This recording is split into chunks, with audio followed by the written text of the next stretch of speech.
اللي حصل لياسين ممكن يحصل لابنك.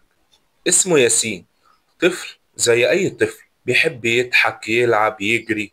لكن اللي حصل معاه دي جريمة مش بس في حقه، لا دي جريمة في حق كل بيت. واحد معدوم الضمير اختار يطفي براءة الطفل في لحظة. واحنا كنا فين؟ فين الرقابة؟ فين الحماية؟ فين الأمان؟ اللي حصل لياسين ده مش مجرد حالة فردية، ده ناقوس خطر بيدق في كل ودن أب وأم وكل أخ كبير وكل إنسان عنده ضمير.